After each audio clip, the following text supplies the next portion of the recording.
Hello everyone. So I welcome all of you in this module 4, which is the wave optics of the physics syllabus. So before we start the module, let's discuss the syllabus. So you can see that the wave optics here has two parts. One is the interference and other is the diffraction. Okay, so in interference, first of all we discuss the coherent sources. Then after interference in uniform and wave shaped films, so basically we take the parallel film and the wave shaped film, means the film at some inclination. Then after we discuss the necessity of the extended sources. So in Young's double slit experiment, you know that the source may be point source, but here the light source must be extended source. So what is the necessity of the extended source here discussed? Then after we discuss one special case of the thin film interference, which is the Newton rings. Then after the syllabus is for the diffraction. Here we discuss the Fraunhofer diffraction at single slit, at double slit. Then after we discuss the missing spectra or the absent spectra. Then end slit diffraction, that means diffraction grating. And we discuss the spectra with grating. So grating may be used as the prism.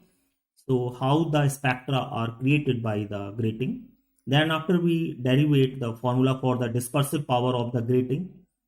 Then after the resolving power of the grating, and we discuss the Rayleigh criteria, and then after the resolving power of the grating. So this is our whole syllabus of this module.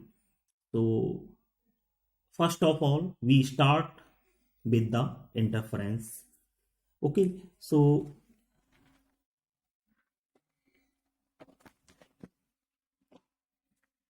let's see. So before going the thin film interference, first of all, we discuss the basic concepts of the interference. So we have that there are two modes of transfer of energy from one place to the another place. Okay, there are two modes of transfer of energy. One is the transfer of matter and other is the wave motion.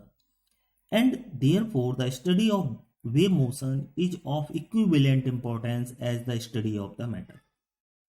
So waves are of two types. One is the mechanical wave and other is the electromagnetic wave. The waves which require material medium for their transmission is called the mechanical waves. Okay, the medium must have the property of elastic and inertia.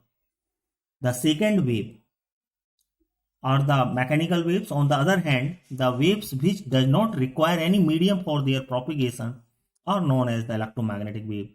For example, heat radiation, light, X-ray, radio waves, gamma rays are some examples of the electromagnetic radiation.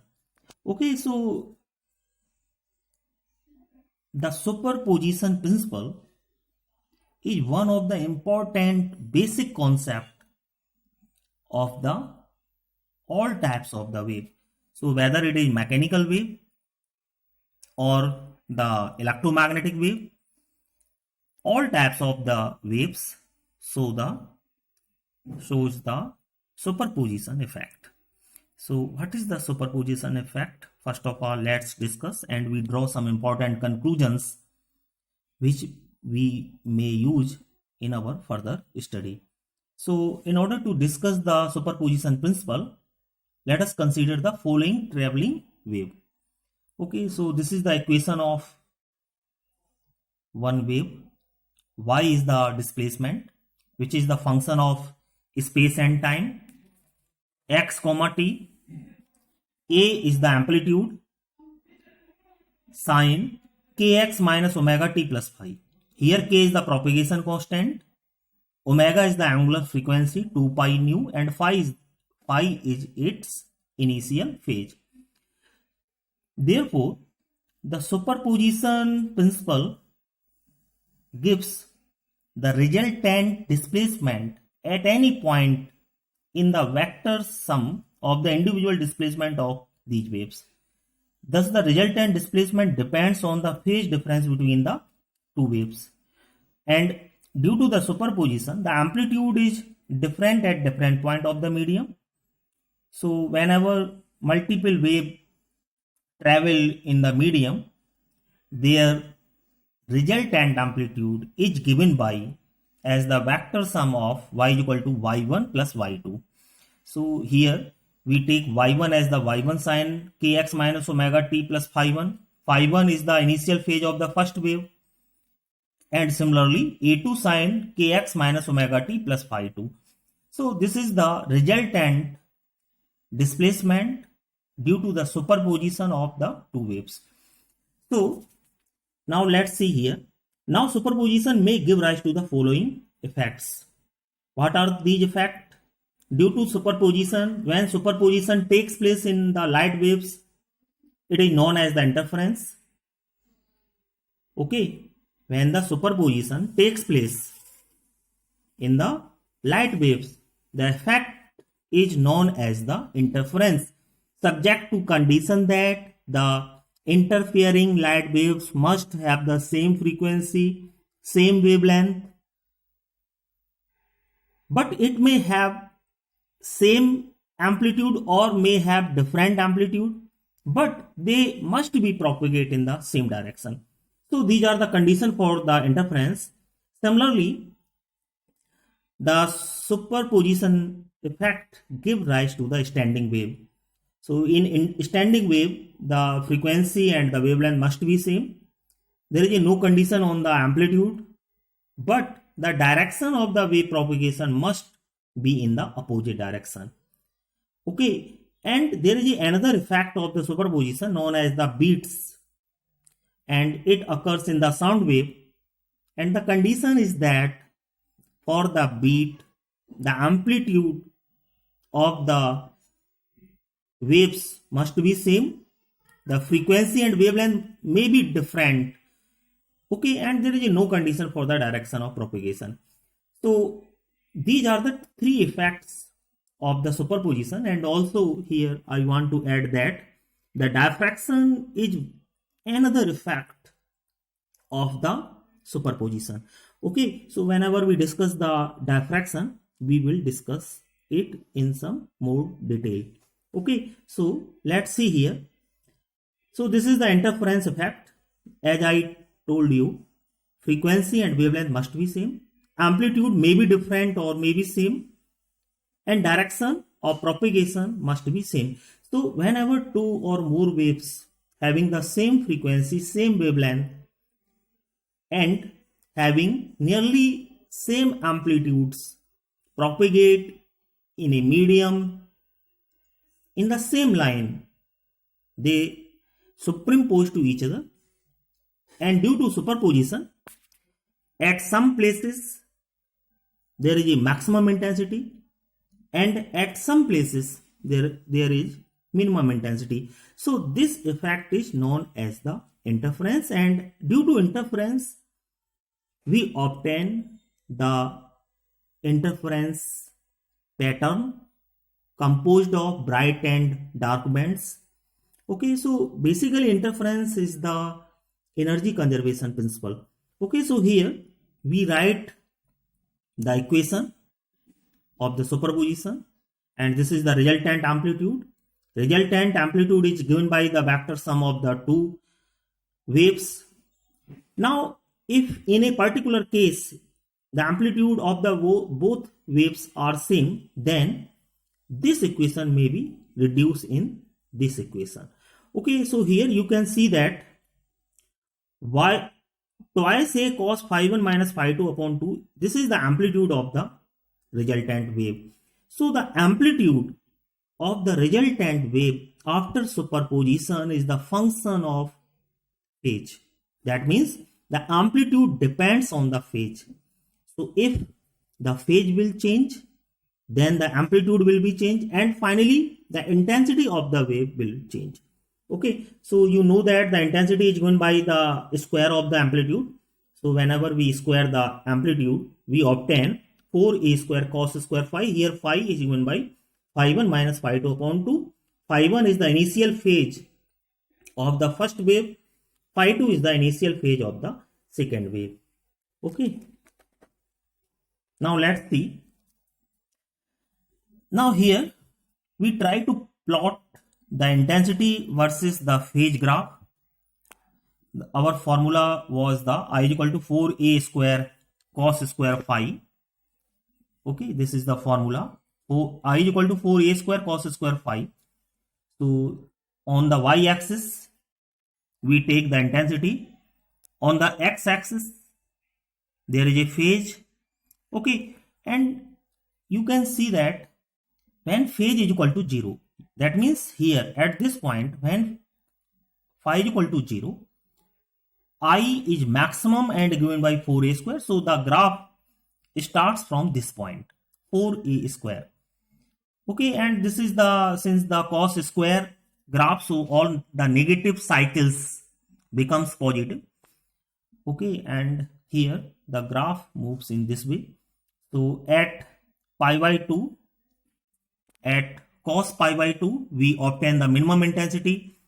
So at the odd multiple of pi by 2, we obtain the minimum intensity, and at the even multiple of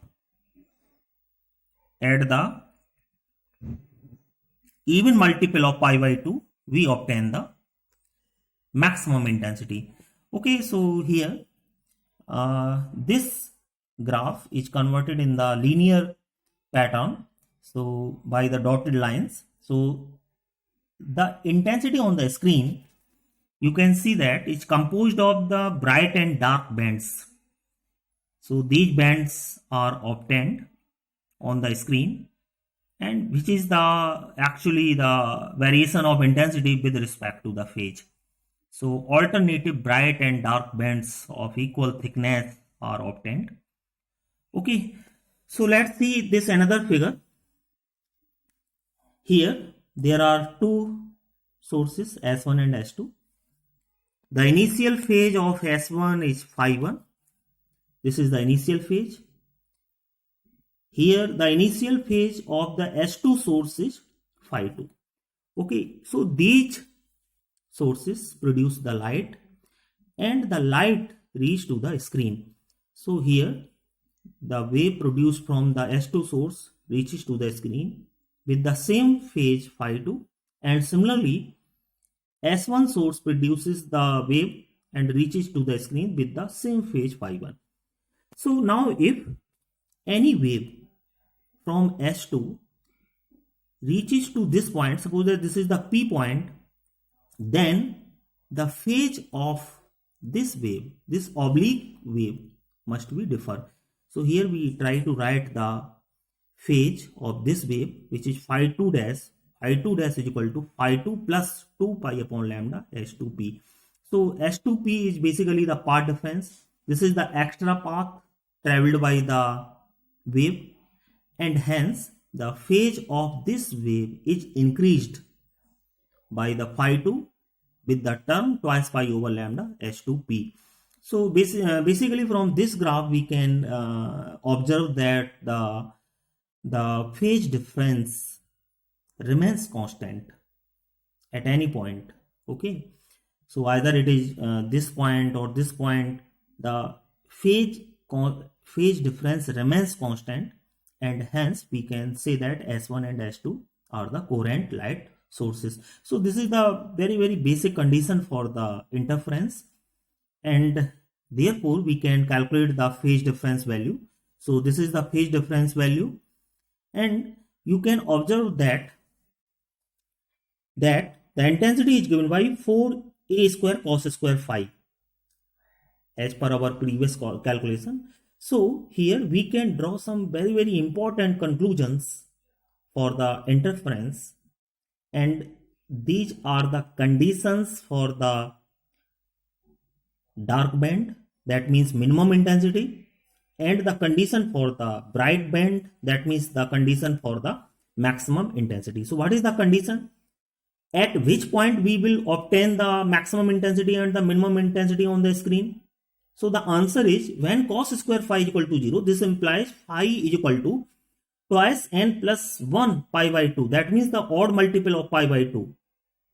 We obtain the minimum intensity. So when the phase is odd multiple of pi by 2, we obtain the dark band or the minimum intensity. So we can write this equation in terms of the path difference, because there is a relation between path difference and the phase difference. What is the relation? The relation is phase difference is equal to twice pi upon lambda multiplied by path difference. So we can convert this condition, the condition for the dark band, in terms of phase in path difference, and the condition turned to delta is equal to twice n plus 1 lambda upon 2. And in the similar way, what is the condition for the bright band? So look this equation. For the bright band, cos square phi must be maximum. That means cos phi must be maximum. And for cos phi maximum, phi should be even multiple of pi by 2.